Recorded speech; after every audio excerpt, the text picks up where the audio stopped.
Welcome to Workers and Transport.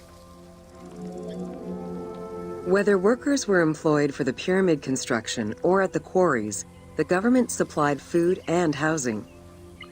Workers for the pyramids and royal necropolises were housed in more permanent villages, such as the famous Deir el-Medina. Quarry workers had more temporary lodgings.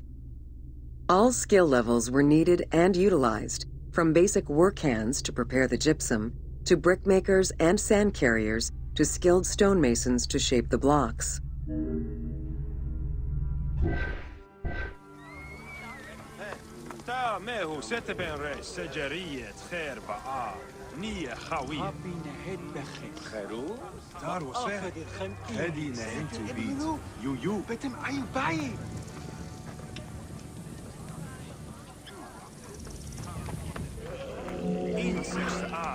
Skilled architects and engineers were employed year-round, while support labor were often farmers who worked on the quarries or construction during the Nile's flood season.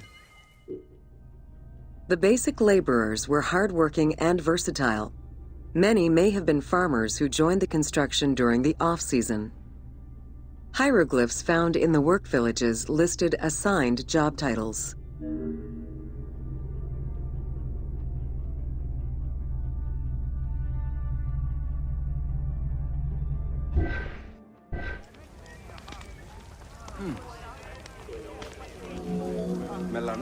Archaeological research shows that no food was stored or prepared on site, but instead workers received abundant rations of bread, beer, and meat.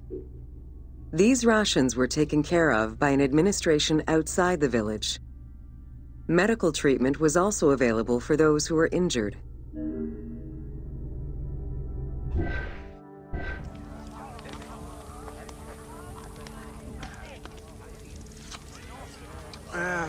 Ναι. Obithen.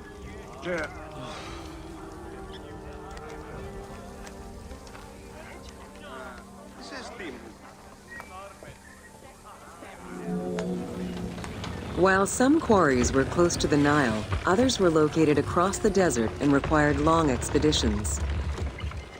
These expeditions were sanctioned by the state. They involved complex logistics and required many participants. Transporting a block by land meant that workers had to overcome the weight and friction of the load.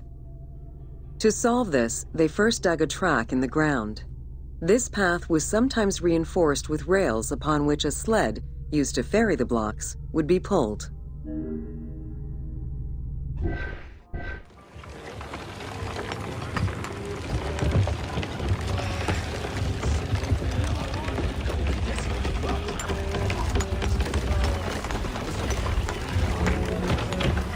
Whenever possible, blocks were toppled from a higher elevation onto the sled. Workers then poured water onto the clay at the front of the sled, creating a slick surface to more easily move the load. It wasn't until the New Kingdom that animals were used to tow the burden.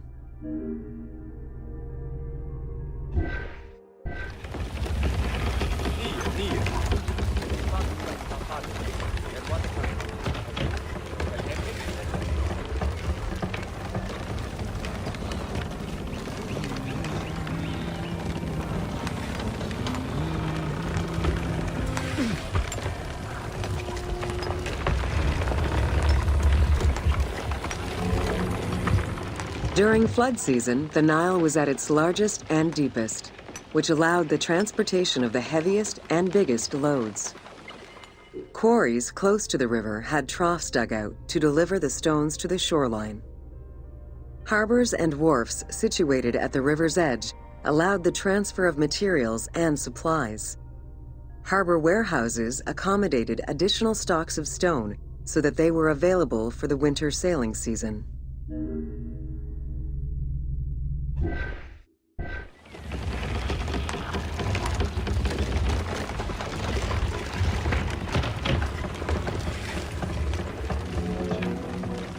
The Wadi al-Jarf papyri detail a limestone load intended for the Khufu pyramid that weighed in at 70 to 80 tons, or 30 blocks. One papyrus is a fragment from a foreman's notes, taken while working on the Great Pyramid. It details the transportation of limestone blocks from the Tura quarries to the construction site of the pyramid. The other papyri are shipping logs containing archives of the sailors assigned to sail the Red Sea and the Nile.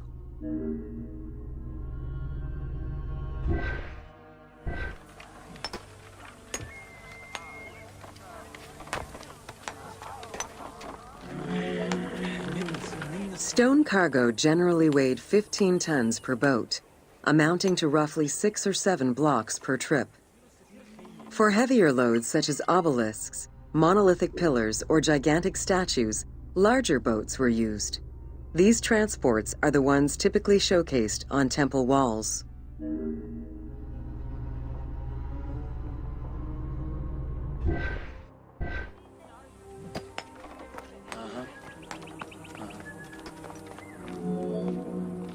River transportation was the most efficient way to ferry stone blocks between the quarry and the construction site.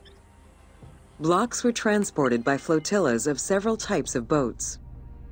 The most detailed illustration of transport by river is a relief of Queen Hatshepsut's barge with an accompanying flotilla.